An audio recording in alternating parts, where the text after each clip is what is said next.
Hi, it's Arjun with a video this week addressing the question of, is oil a sunset industry? And this is going to be part one of at least two. I'm going to focus on the question of demand. And so you start with, what do people mean by sunset industry? Usually it means demand for your product is going away, profitability is probably eroding. And those types of questions have started to arise with the oil industry. And I think the first thing that arose, that I'm going to go through in this video, is this idea that we're going to be having peak oil demand sometime soon. It started with the COVID concerns. And then as the world really ramped up being concerned about net zero scenarios, people have started to wonder, was 2019 the peak of oil demand? And if it's not 2019, would it be somewhere in the 2020s? And that has really dominated a lot of the discussion. And you don't have to be an oil analyst or barrel counter to have had these concerns. I think the general investment community, companies out there, they've wondered, are the best days of the oil industry behind it, at least from a demand perspective, as EVs ramp up and as Paris-aligned commitments, et cetera, start kicking in. I think the other big part, and this will be part two, I'll probably do it after earnings season so we can get another round of quarterly profitability under the books, is this question of, hey, last decade profitability was really poor. If there is uncertainty about the demand outlook, if there's all these climate concerns and net zero scenarios and so forth, and maybe we have this legacy of poor profitability from the 2010s, maybe I don't even need to bother. Maybe I'm not an ideologue about climate scenarios or even about where oil demand is going, but just the inherent profitability of this sector, people have wondered. And I've already spent a lot of time talking about how I expect profitability to be better. It's already improved quite a bit. But I think there is still uncertainty and doubt as to whether 2022, after Russia-Ukraine, was kind of a one-time blip up in profitability. And again, I am more optimistic, but we're going to save that for another video. The other big aspect of all of this question of, is oil a sunset industry, comes from this very European and maybe US left of center viewpoint of energy transition, which I think means to most people, we are transitioning from something, presumably fossil fuels, into something else, which is presumably renewables and electric vehicles and so forth, and that we're going to somehow do this on such a short time frame that at this moment right here in 2023, oil industry is a sunset industry. And that, I think, is the public narrative. I'm going to push back hard on all aspects of that. Is oil a sunset industry? Not today. I don't think it is in the 2020s. I think you could debate the 2030s, but I'll probably take the over on that. And I don't know what decade we're going to stop using as much oil. But I think it's pretty far to the right when you think about really the energy needs of the rest of the world. And this has really been a core theme of mine here in the last few months of 2023. This energy transition needs to transition to one that really puts at its center rest of world energy needs. And without putting that first and foremost, you're never going to solve all of our issues. How do you meet the needs of the other 7 to soon to be 9 billion people on Earth? Use a fraction of the energy that the lucky 1 billion of us does. You're going to have to address those needs. Now, you'd like to do it in an affordable way, in a geopolitically secure way, and with as helpful and as minimal of an environmental and climate impact as you could have.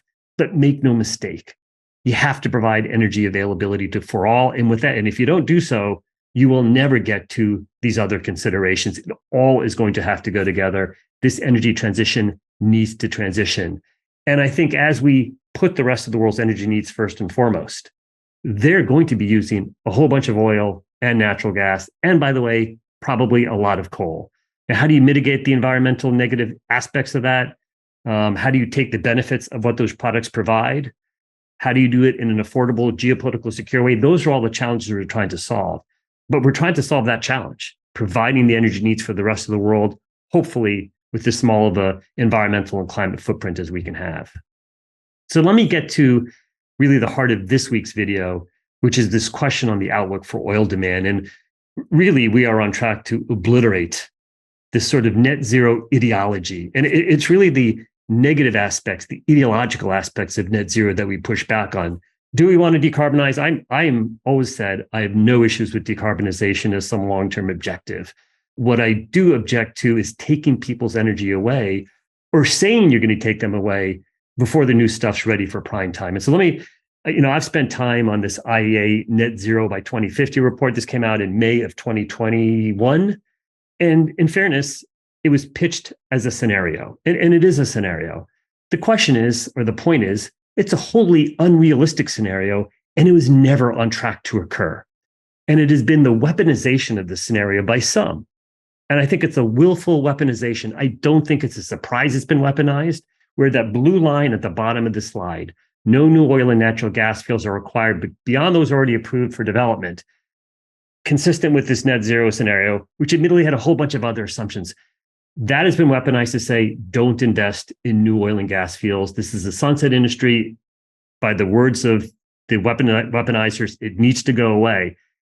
It is now 2023, 2 years after this report has been published. And you can see this red X, hopefully you can see it on the screen, that I hand drew in. This comes from the IEA's recent, it used to be the medium-term oil market report. It has some different name now, but they have projections out to 2028. And their 2028 projection now calls for 105 million barrels a day. 2019 oil demand pre-COVID was 100. This report, this IEA net zero report, said that was the peak. And by 2030, we'd only need to be using 75 million barrels. That was never, ever on track to happen. It's a wholly unrealistic scenario to the point where why publish it? Why publish it unless you're purposely trying to weaponize something?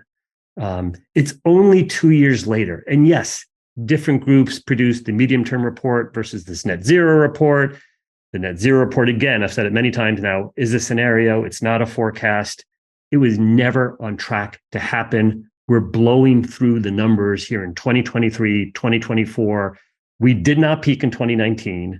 We're not on track to peak in the mid-2020s. And keep in mind, this is all happening at a time where China has had a pretty rocky reopening. Europe is Europe, not exactly booming. And here in the US, the debate has been hard landing or soft landing. There's been no debate of economic boom or bubble. It's the opposite. A lot of Fed interest rate increases. Are we going to have a hard landing or a soft landing? So at a time of generally choppy and uncertain GDP in your three major oil consuming regions, China, Europe, US, we are obliterating these IEA net zero 2050 advocacy outlooks. And the issue is, and why I get so passionate about this is, who gets hurt by this? It is not the lucky people like myself who are retired Goldman partners and now work at Veritain. It is the least fortunate. Where is the economic and social justice in these kind of scenarios? Then what do? They starve the world of oil and gas investment. They create expectations that this is the sunset industry, and they're not accurate, and they were never on track to be accurate. You can always debate the longer term view beyond 2030. Could oil demand level off? Sure. I don't think it will, but it could. Could you have some substitution and mile per gallon improvements that finally kick in? Yes, you can. Could different countries choose to develop differently? Absolutely. Could we have new technologies? Yes. But between now and 2030, this peaking notion has never been on track to occur. And we are blowing through it at a time of general economic uncertainty. What happens? What happens when we start having economic growth, more robust economic growth going forward, not just in the US or China, but in other parts of the world? And so I know I've produced this before, this idea that there are 1 billion of us that live in the United States, Canada, Europe, Western Europe, Japan, and I probably need to include Australia and New Zealand in there. And we use about 15, 16 barrels per capita. This is oil demand. It's 15, 16 barrels per capita. The other 7 billion people on Earth are barely using 3 barrels per capita. It's not a close call. And that there's going to be another 2 billion people coming onto Earth that will mostly go into that rest of world category. They're using a fraction of the energy that we do. And keep in mind, modern energy and its benefits, there's no debate over it. We are very lucky to be living in the United States or Western Europe or Canada or Japan. We have great lives. We're very lucky. And it has all been enabled by modern energy. The question is, how do you get that type of living standard to the rest of the world? Should it all come with fossil fuels? Of course not. We absolutely need new technologies. We need them to scale. We're going to need electric vehicles. We're going to need all the things that everyone talks about. But the idea that you're going to meet the needs of these other 7 billion people soon to be 9, who use a fraction of the energy we do, only with the new stuff, when it is wholly untested at scale. When we know that critical minerals and mining have at least as many, if not more, geopolitical and other uncertainties as does oil and fossil fuels. A good reason to change is to diminish some of the geopolitical security around oil, but it might be just as bad, if not worse, with critical minerals. We know the environmental opposition to doing these things within Western Europe or US. We'd always rather pollute other countries than our own. Right? We know all that exists. So you're telling those other 7 billion people, good luck. Good luck with the new stuff. And by the way, make sure you get your critical minerals from your own country, because we're not going to develop it here. Where is the economic and social justice in that? Where's the pragmatism in it? Where is it? So again, when I look at the outlook for oil demand, take a continent like Africa with 52, 53 different countries. They're using 1 barrel per capita, 1 barrel per capita for 1.3 billion people. It's 4 million barrels a day of oil demand.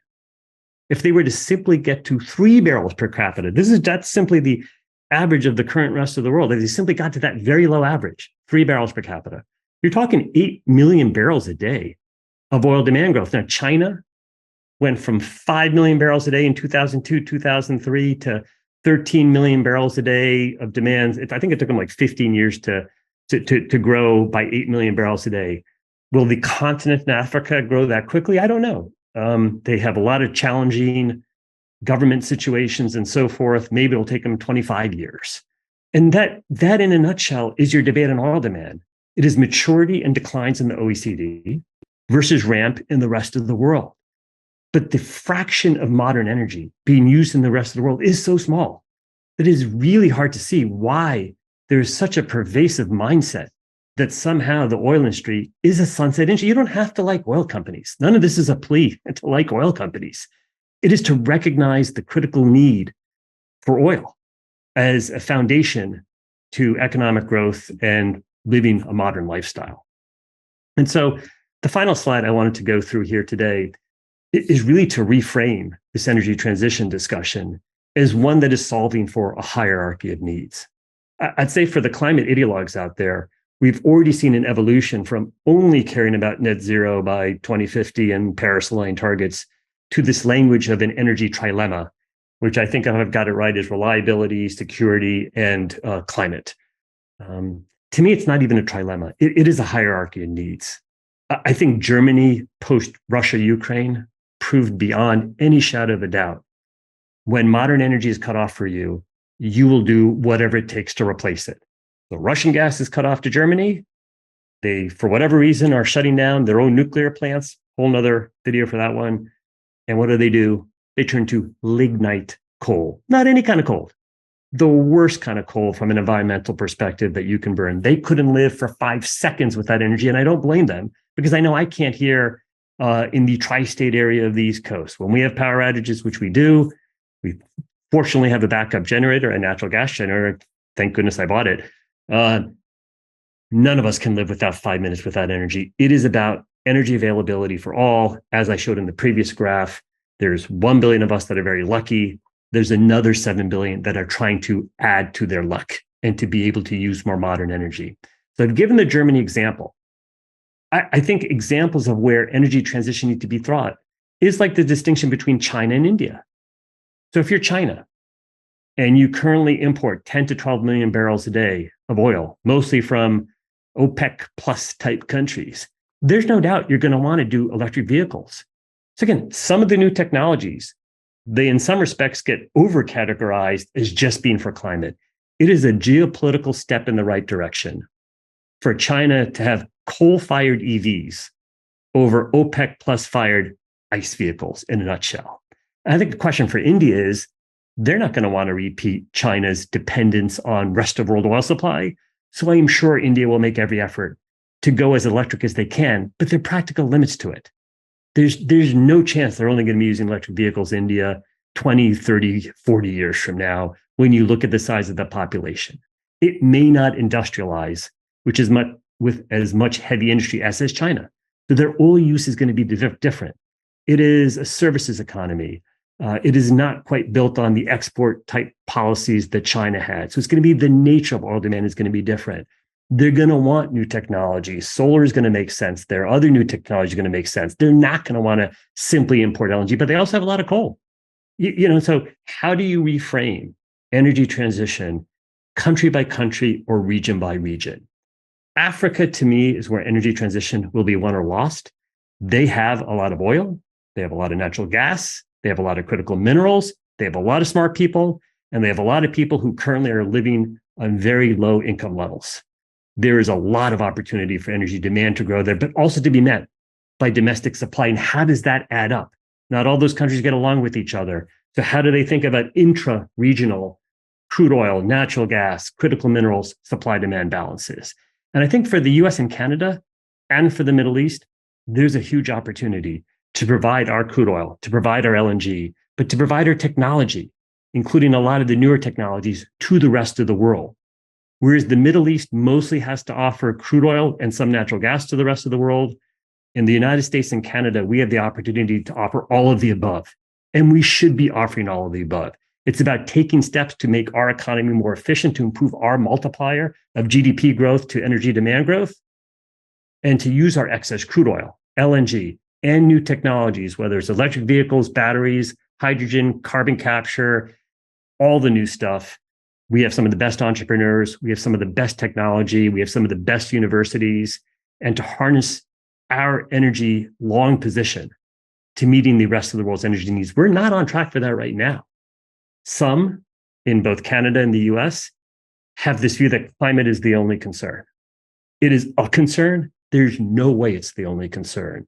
And if you recenter this energy transition discussion to one that puts at its forefront meeting the needs of these other 7 to 9 billion people while continuing to meet the needs of your own citizens, I think you'll find that at least with the US and Canada, we do have a chance to help meet the world's energy needs with all forms of energy going forward. So I'd like to end this video on a personal note. And one of the key things I've always tried to be, both at SuperSpiked and at Veriton and my previous career at Goldman Sachs, is an analyst first and not be an advocate. Now, I probably have morphed, especially in my current role, to thinking about what does good corporate strategy mean? How do you be a company that outperforms? So that I guess some advocacy and what it would take for companies, whether it's returns or fortress balance sheet or low cost energy source development. There's probably some advocacy in that of what it means to be a good company. In the same way, there's probably some advocacy in terms of what good energy policy might look like for the US and Canada versus what is often bad energy policy. The part that I find most perplexing, and perhaps this is too much social media for me, is this notion of being a perma bull or a perma bear, especially when you're looking at energy, especially when you're looking at something like crude oil or natural gas. We all know it's volatile. We all know it's cyclical. Yet you do see folks really in this camp of they're either perma bulls or perma bears. And it's something I've never really understood. Yes, you have to have a view. Yes, you shouldn't be wishy-washy and just sort of always go where the wind blows. Oh, oil's down, so now I'm bearish. Oh, we're starting to turn, so I'm bullish.